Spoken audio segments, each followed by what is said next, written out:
করছেন। একদিন আসরের নামাজের পর বিশ্বনবীর দরবারে এক ফকির এসে বলছে, ইয়া রাসূলুল্লাহ, বড় অভাব, আমার কিছু দেবেন একটু। তো ফকিরটাকে বিশ্বনবী দেওয়ার জন্য তড়িঘড়ি করে ঘরে গেলে স্ত্রীদের ডেকে বলছেন, বাড়িতে কিছু আছে, দাও না। তো স্ত্রী এসে বলছে, ইয়া রাসূলুল্লাহ, কয়েকদিন হয়ে গেল উনান জ্বলে না। বিশ্বনবী ঘর থেকে নিরাশ হয়ে বাইরে এলেন। ফকির বাবাজিটাকে বললেন, ভাই, আমার বাড়িতে এই মুহূর্তে কিছু নাই যে তোমাকে কিছু দেব, তবে না বলতে বড় লজ্জা লাগে। ওই সামনে একটা বাড়ি দেখতে পাচ্ছ, আমার বেটি ফাতেমার বাড়ি, ওখানে যাও, ইনশাআল্লাহ আমার বেটি তোমাকে কিছু না কিছু তোমাকে প্রদান করবে। ফকিরটাকে বিশ্বনবী নামাজের পরে ফাতেমার বাড়ি পাঠিয়ে দিয়েছেন। এখন দরজায় গিয়ে সালাম দিয়ে আওয়াজ দেয়, বিশ্বনবী মুহাম্মদ তোমার দরবার আমাকে পাঠিয়েছে, কিছু দাও না মা, বড় অভাব আমার। ওই সময় ফাতেমাতুজ জাহরা ঘরের মধ্যে যত খাদ্যের পাত্র ছিল সব উপর করে করে দেখে, কিছুই পাওয়া যায় না, কিছুই পাওয়া যায় না। সংসারে বড় অভাব, কি দেবে? আব্বাজান পাঠিয়েছেন। তাড়াতাড়ি করে গলার হাটটা খুলে হাসান হোসেনকে বলছে, যাও না, দৌড়ে যাও, ওই ফকির বাবাজিটাকে হাটটা অন্তত দিয়ে এসো। ফাতেমার বাড়ি কিছু নেই, তবে হাটটা আছে, ওটাই ওই ফকিরটাকে দিয়ে এসো। ওই ফকির বাবাজি হাটটা নিয়ে বিশ্বনবীর দরবারে এসেছেন। নামাজ অন্তে সালাম ফেরানোর পর দাঁড়িয়ে বলছে, ইয়া রাসূলুল্লাহ, আমার পেট ভরা ক্ষুধা, আমার গায়ে কোনো কাপড় নাই, আমি আমার গন্তব্যস্থলে যাব, যাওয়ার মতো কোনো বাহন আমার কাছে নাই। ইয়া রাসূলুল্লাহ, আপনার আমি একটা হার দিয়েছে, এই হার নিয়ে আমি করবোটা কি একটু বলেন? আমি হার নিয়ে করব, এ তো খাওয়াও যাবে না, পরাও যাবে না, চড়াও যাবে না। বিশ্বনবী বললেন, কই দেখাও তো।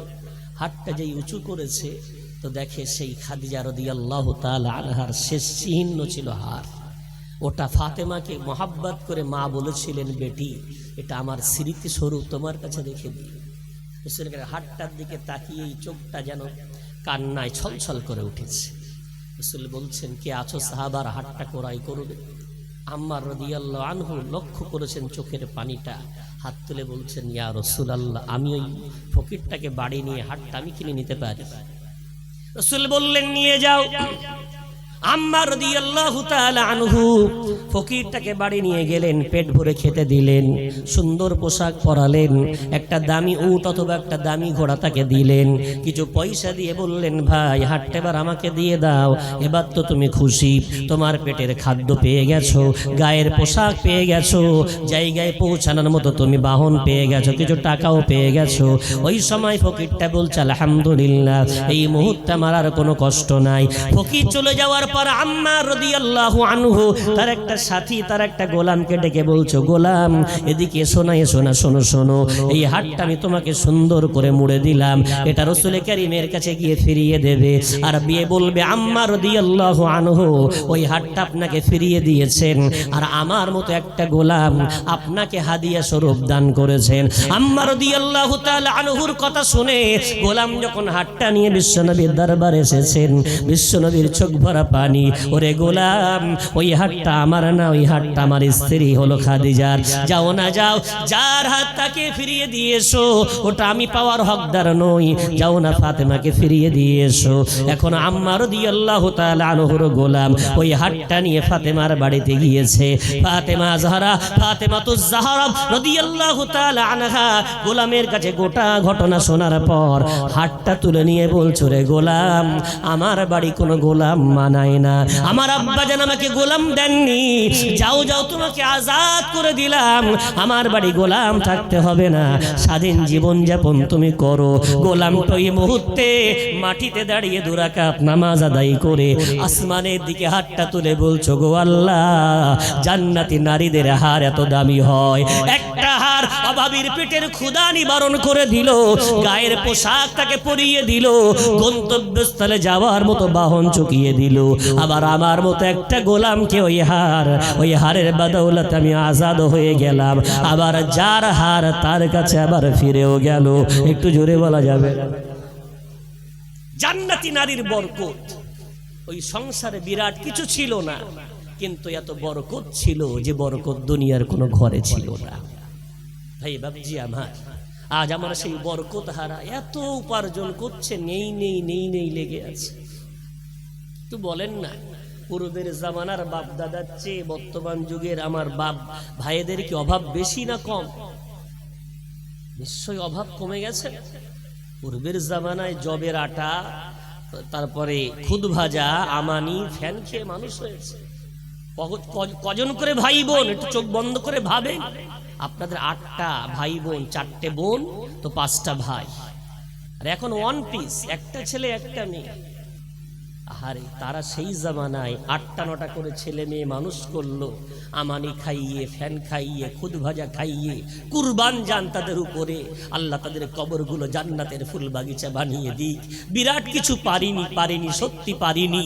তবে হ্যাঁ, আলহামদুলিল্লাহ, আমাকে আপনাকে হালাল খাদ্য খাইয়েছিল বলে আজ যে আপনার মুখ ভরা দাড়ি, এই সেজদার জায়গাগুলো যে চমকাচ্ছে, আপনার মাথায় যে টুপি, আলহামদুলিল্লাহ, ওই হালাল খাদ্যের বিনিময়ে আজকে দেরি হলেও আপনি নামাজটা পড়ছেন, দেরি হলেও আল্লাহকে চিনতে শিখেছেন, দেরি হলেও ইসলামটাকে বুঝতে শুরু করেছেন। একটু জোরে বলা যাবে না সুবহানাল্লাহ? আজ তাদের কাছে আমরা ঋণী। 8টা 9টা করে ছেলে মেয়ে মানুষ করেছে হালাল খাইয়ে, কিন্তু আজকে 1 পিস। আল্লাহ আগের চেয়ে এত সুখ দেওয়ার পরে এত অভাব পড়ে গেল। আজকে বাড়ি বাড়িতে লোন, বাড়িতে বাড়িতে LIC, বাড়িতে বাড়িতে মহিলা সমিতি, বাড়িতে বাড়িতে বন্ধন, বাড়িতে বাড়িতে লটারি। আমার তো বুঝে আসে না, রাস্তার ধারে বসে টেবিল চেয়ার নিয়ে লটারি বিক্রি, 10 টাকায় 1 লাখ, আর বলছে ভাই আমি একটা কাটি। আমার তো বুঝে আসে না, মানুষ এত পরোপকারী কবে থেকে হলো? ওই এত ঘোষণা দিচ্ছে 10 টাকায় 1 লাখ, ও থাকে একটা পেপার ঝোলা বাড়িতে। ওকে বলেন না ভাই 10 টাকা 1 লাখ তুমি কেটে বড় লোক হও না, তো লোককে দেওয়ার কি, তুমি কাটো, কেটে তুমি বড় লোক হও, 10 টাকা 1 লাখ। জানেন এগুলো কি জিনিস? এগুলো একটা প্ল্যান, পরিষ্কার একটা প্ল্যান, পিরি প্ল্যান, ইহুদি খ্রিস্টানদের এগুলো প্রথা। ওরা বারবার পৃথিবীর বুকে মুষ্টিমেয় হয়েও জাতির নেতা সাজার, এগুলোর প্রসেস পদ্ধতি। ওরা কি করে, 5 লাখ স্কিম পাস করে, 5 লাখ টাকা ওরা তুলবে, কি দেবে, 1 লাখ টাকা, 10 টাকায় 1 লাখ একটা অফার ঘোষণা করে দিবে। এই বাহানায় 5 লক্ষ টাকা জাতির পকেট থেকে নিয়ে গেল। আপনি 10 টাকা মনে করছেন কিছু না, ও 10 টাকা মনে করছে কিচ্ছু না। এভাবে গোটা রাজ্য থেকে 5 লক্ষ টাকা তোলা হচ্ছে। ওর খরচ কত? টোটাল মিলিয়ে 3 লক্ষ টাকা খরচ। 2 লাখ টাকা আপনার তেলে মাছ ভেজে খাচ্ছে ইহুদি খ্রিস্টান। আর আপনি বলছেন আমার তো 10 টাকা গেছে। আপনার 10, আমার 10, এর 10, এর 10, এভাবে আজকে জাতি পঙ্গু হচ্ছে। শয়তানের অনুসারী কারা? আমি কোরআনের আয়াত বলেছিলাম, আলোচনা শেষ করতে চাইব। রব্বুল আলামিন বললেন, ওয়াল্লাযীনা কাফারু আউলিয়াউহুমুত তাগুতু ইউখরিজুনাহুম মিনান নূরি ইলায যুলুমাত। শয়তান অনুসারী হলো তারা, ওদের আলো ভালো লাগবে না, ওদের কোরআন ভালো লাগবে না, ওদের ইসলাম ভালো লাগবে না, ওদের ভালো লাগবে অন্ধকার। শয়তান অনুসারী যারা, শয়তান তাদেরকে আলো থেকে টেনে টেনে অন্ধকারে নিয়ে যাবে। আমাদের বাপ দাদাদেরকে পারিনি, কিন্তু আমার ঘরের ভাই বাপজিকে, আমার ঘরের নারীগুলোকে আলো থেকে অন্ধকারে টেনে নিয়ে গেছে। বলছে হুজুর ওসব আপনি বুঝবেন না, মহিলা সমিতি না করলে সংসার চালানো যায় না, লটারি না কাটলে দান বাঁধে না, কত রকমের এখন ফোন দিয়ে রাটা শুরু করে দিয়েছে। কি করেছে শয়তান? বসে নাই, আলো থেকে অন্ধকারে টেনে নিয়ে গেছে। পারা নাম্বার 3, পৃষ্ঠা নম্বর 4, সূরার নাম সূরা বাকারা। রব্বুল আলামিন বলছে শয়তান কি আদেশ দেয় জানো? আশ-শাইতানু ইয়াইদুকুমুল ফাকরা ওয়া ইয়ামুরুকুম বিল ফাহশা। শয়তান তার অনুসারীদেরকে বারবার বিরাট ভয় দেখায়, তুমি লটারি যদি না কাটো অভাবে পড়ে যাবে। অভাবের ভয় দেখায়, অনটনের ভয় দেখায়, দুঃখ কষ্টের ভয় দেখায়। আর 2 নম্বর শয়তানের কাজ, ও বেহায়াপনা, অসভ্যতা, বর্বরতার আদেশ দেয়, উলঙ্গতার আদেশ দেয়, অসভ্যতা বর্বরতা করতে বলে। রব্বুল আলামিন বলছেন পারা নম্বর 18, পৃষ্ঠা নম্বর 11, সূরার নাম সূরা নূরের মধ্যে আল্লাহ বলছেন, ইন্নাল্লাযীনা ইউহিব্বুনা আন তাশিআল ফাহিশাতু ফিল্লাযীনা আমানু লাহুম আযাবুন আলীম। যারা যারা যারা ঈমানদারদের মধ্যে অসভ্যতা করে, বর্বরতা করে, বেহায়াপনা করে, আমি আল্লাহ তাদের জন্য বলে দিলাম কিয়ামতের দিন কষ্টদায়ক শাস্তি আছে। জোরে বলি একটু নাউজুবিল্লাহ। ভাই বাপজি আমার, আমরা কোন পথের পথিক? আজ আমাদের ঘরে ঘরে সেই শয়তানের আদেশ।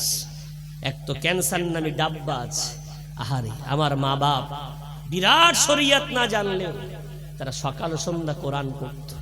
আমরা ছোটবেলায় একটা কবিতা শুনতাম, না ছাড়বো না কোরআন, না ছাড়বো হিন্দুস্থান, জন্মভূমির ভালোবাসা আমাদের ঈমান।